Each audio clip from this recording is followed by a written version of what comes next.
da vidi da će ostati na snagu. Da vidi ko će razvijeti. Istina. Ne želim, što inače ovako skretno razvijeti, želim to javno da ne izazim sukobe. Dame i gospodo, pozdravljam vas večeras u ime Udruge Obnova kao organizatora tribine presuda šestorki iz BiH. Obnova je udruga građana koja okuplja mlade intelektualce i umjetnike okupljene oko platforme zajedničkih vrijednosti. Udruga je osnovana s ciljem zaštite i razvijanja hrvatskog nacionalnog identiteta, obrazovanja mladih i povezivanja s mladim diljem Europe. Njezin glavni projekt je časopis koji možete nabaviti na izlazu iz dvorane. Uz predavanje Udruga Obnova organizira i javna predavanja te tribine. Večerašnja tema, znači večerašnje tribine, jest presuda Hrvatskoj šestorci iz Bosne i Hercegovine, političke i pravne posljedice. Naziv tribine odaje njene glavne ciljeve, a oni su rasvjetljivanje mogućih konsekvencija nakon drugostupanjske presude vojnom i političkom vrhu Hrvatskog vijeća obrane i Hrvatske republike Herceg-Bosne, odnosno Hrvatskoj šestorci, koja će biti donesena na Haškom sudu 29. studenog ove godine. Njihova imena hrvatskoj javnosti su poznata: Jadranko Prlić, Bruno Stojić, Slobodan Praljak, Milivoj Petković, Valentin Ćorić i Berislav Pušić. Suđenje je počelo 26. travnja 2006. godine, a prvostupanjska presuda izrečena je 29. svibnja 2013. godine. Tužiteljstvo je Hrvatskoj šestorci stavlja na teret da su od 18. studenog 1991. do travnja 1994. sudjelovali u udruženom zločinačkom pothvatu podjarmljivanja muslimana, drugih nehrvata koji su živjeli na onim dijelovima Herceg-Bosni, kako bi ih s tih prostora definitivno protjerali i uspostavili hrvatski teritorij u granicama Banovine Hrvatske. Na koncu, na teret im se stavljaju zločini u 8 općina na osnovi 26 točaka optužnice. Naravno, prema pravilima suda moguća su dva scenarija: sloboda ili kazna. Svima ili samo nekima od optuženika. Međutim, koje su posljedice za Republiku Hrvatsku i hrvatski narod u Hrvatskoj i Bosni i Hercegovini ako svi ili neki budu proglašeni krivima? Ili što ako budu oslobođeni? Koje su političke, pravne, ali i geopolitičke posljedice naknadno nametnute sintagme udruženi zločinački pothvat? Hoće li to utjecati na život bosansko-hercegovačkih Hrvata? Jesu li hrvatske vlasti mogle učiniti više u pomoći njihovoj obrani? Odgovor na ova hipotetska pitanja nije jednostavno dati. Ali poznavajući scenarije i dosadašnji rad, kako domaćih, tako i međunarodnih institucija, pokušat ćemo se približiti odgovorima. A to ćemo učiniti zahvaljujući prisustvu naših večerašnjih gostiju. Čast mi je predstaviti gospođu Višnju Starešinu, politologinju, dugogodišnju novinarku i publicistkinju. Višnja Starešina autorica je nekoliko knjiga, među kojima i Haška formula u nakladi stih. Naša gošća je u vrijeme rata u Hrvatskoj i Bosni i Hercegovini pratila kao stalna diplomatska dopisnica mirovne pregovore. A nakon toga bila je dopisnica i izvjestiteljica pri UN-u u Ženevi i Međunarodnom kaznenom sudu za bivšu Jugoslaviju. Danas je autorica stalne tjedne kolumne Vijesti i konteksti u Slobodnoj Dalmaciji.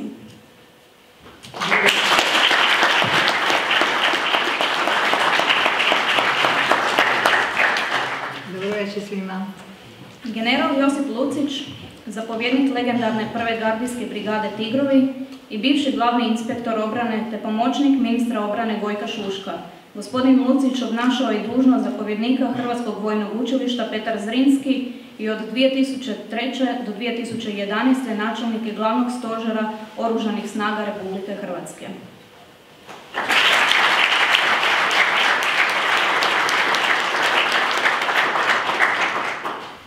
Te kao posljednji i najmlađi naš večerašnji gost jest gospodin Marijan Knezović, član Udruge Obnova, student na Ekonomskom fakultetu Zagrebačkog sveučilišta, mladi publicist, komentator i društveni aktivist. Knezović se posebno bavi pitanjima ravnopravnosti i položaja Hrvata u Bosni i Hercegovini.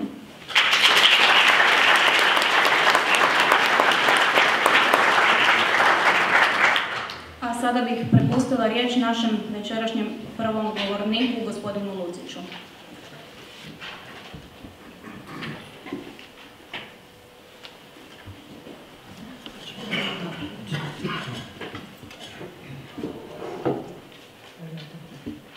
Poštovane dame i gospodo,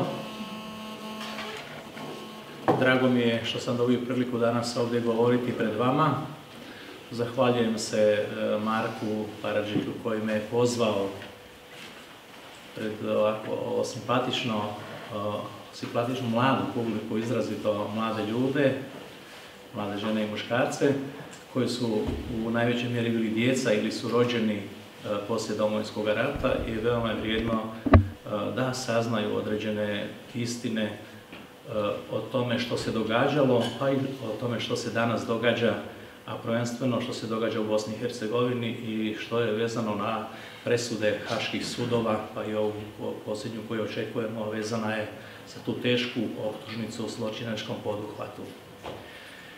I danas ovo sve što se događa samo je dio politika koje su se provodile na prostorima bivše Jugoslavije, promatrane s pozicije razvoja ideje velikosrpske politike, ali isto tako učešća međunarodnih politika koje su u sklopu cjelokupno tih projekata razvoja država i naroda, osamostaljenja nacija i svih drugih procesa, ne samo u Europi i u ovom dijelu svijeta, nego i šire, na neki način uvijek se trudili utjecati.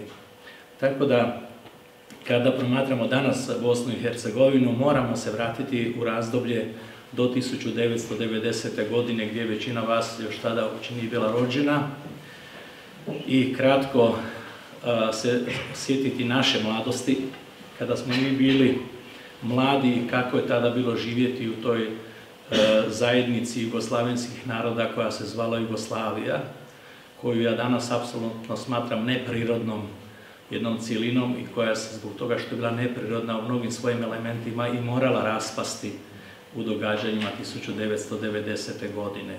Samo jedna crtica. Kao mladi profesor tjelovježbe želio sam se zaposliti. Oženjen sam bio, imao sam prvo dijete, nisam iz seljačke i radničke sam obitelji i pokušavao sam naći posao. Saznao sam da ima posao na Policijskoj akademiji na Črnomercu. Otišao sam tada, tamo i pitao, ima slobodno mjesto, htio bi posao. Pitali su me, da li imate nekoga u miliciji? Nemam. Da li imate nekoga u državnim službama? Nemam. Da li imate nekoga u vojsci? Nemam. Žao nam je, bez preporuke iz tih organizacija ne možete dobiti posao kod nas.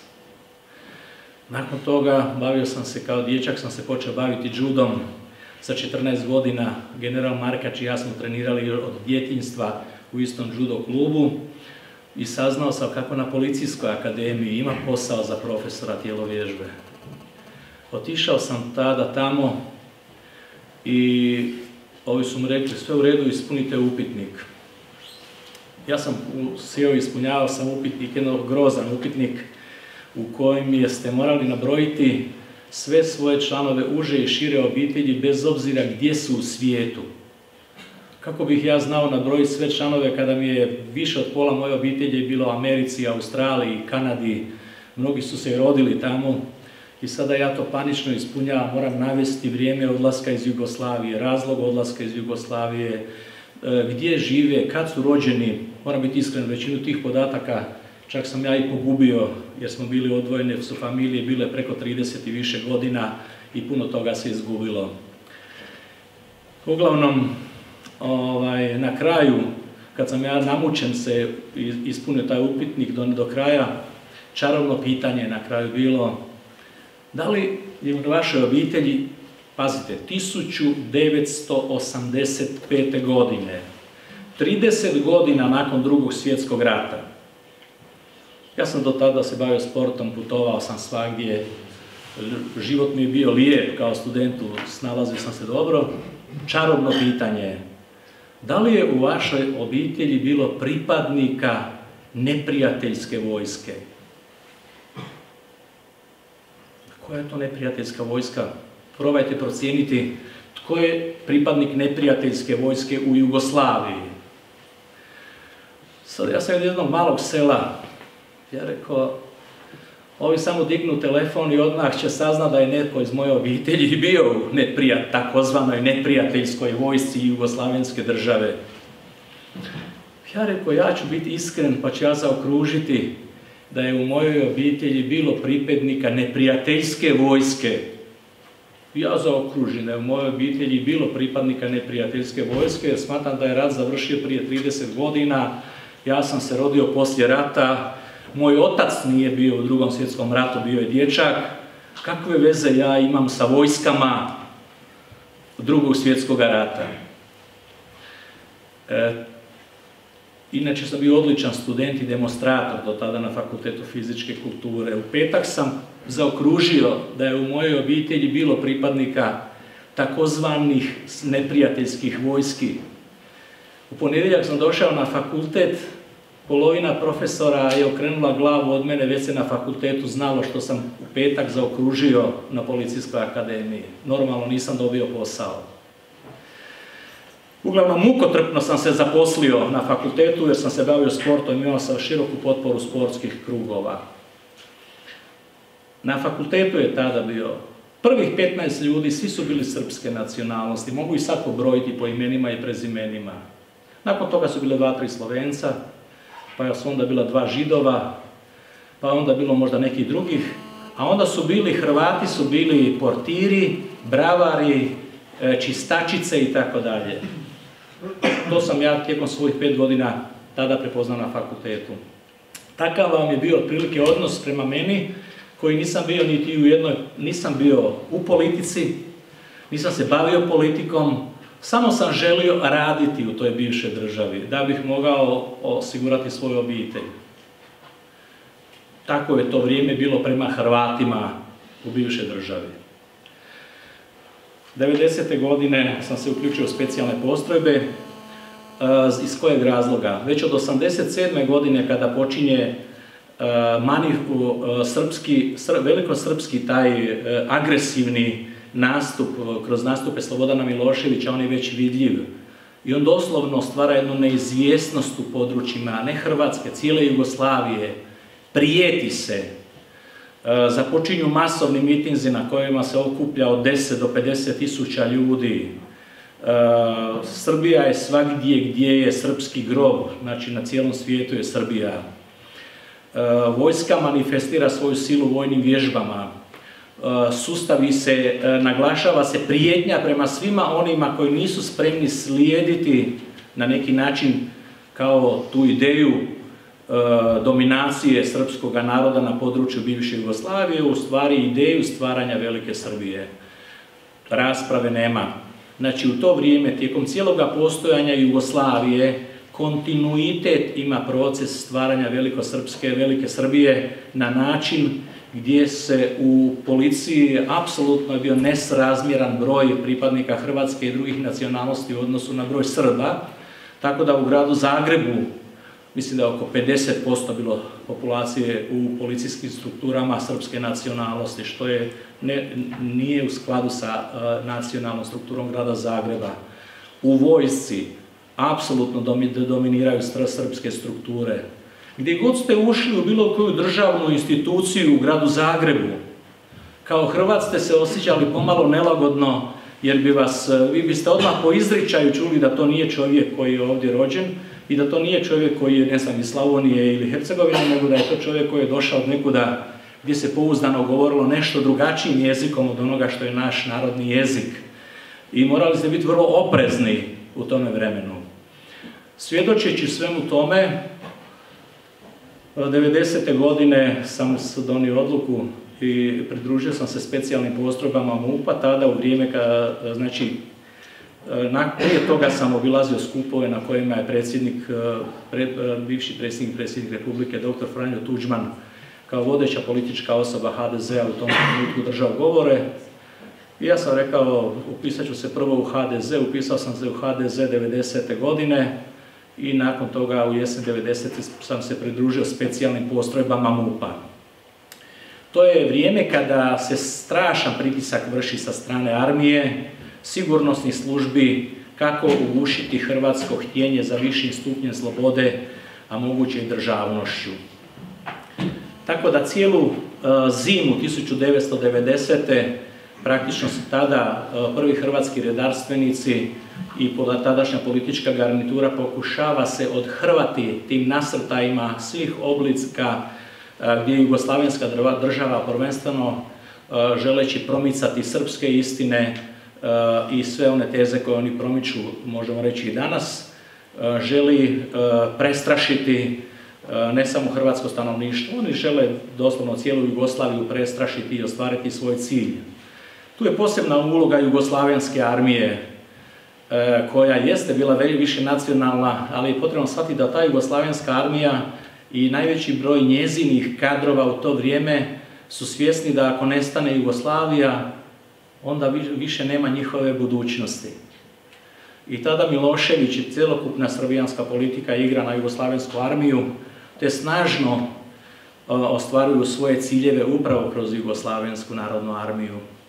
Tako da 90. godina već jugoslavenska armija direktno prijeti u zimu 1990. godine, kako će silom pokoriti Hrvatsku, neće dozvoliti procese osamostaljenja, prijeti hrvatskom predsjedniku, izabranim hrvatskim političarima i tada relativno mlade hrvatske snage, nove hrvatske policijske snage, staju nasuprot te silne jugoslavenske armije, a u isto vrijeme događa se jedno ogromno raslojavanje u strukturama, prvo strukturama tadašnjega MUP-a, gdje u razdoblju do svibnja 1991. godine praktično Srbi koji su bili u strukturi MUP-a masovno napuštaju tada novu hrvatsku policiju i odlaze na drugu stranu, prelaze ili u Srbiju ili u Bosnu i Hercegovinu, praktično i gdje MUP mora započeti ponovno svoju organizaciju unutarnju, a i na neki način sve one druge oblike. U to vrijeme još nemamo vojsku. Kritični trenutak je 24. na 25. siječanj 1991. godine kada je najavljen vojni udar.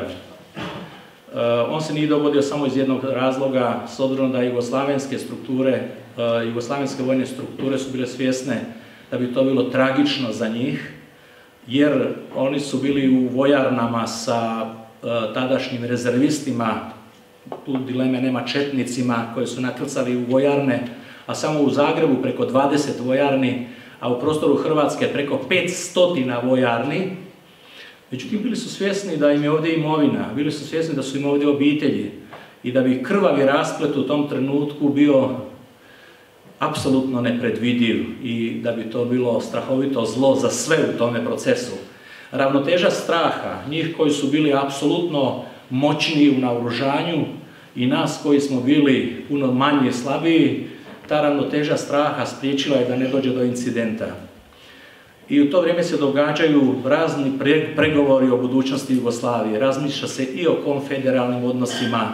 Uglavnom, predsjednik Republike, dr. Franjo Tuđman, svjestan nedovoljno razvijenog obrambenog sustava Republike Hrvatske i siline jugoslavenske armije, koja praktično još uvijek drži sve jugoslavenske objekte, pregovara i danas mu neki prigovaraju što nije ranije krenuo u obračun. Treba znati da je Zagreb tada bio okupiran kroz 20 vojarni, a cijela Hrvatska kroz 500 vojarni gdje su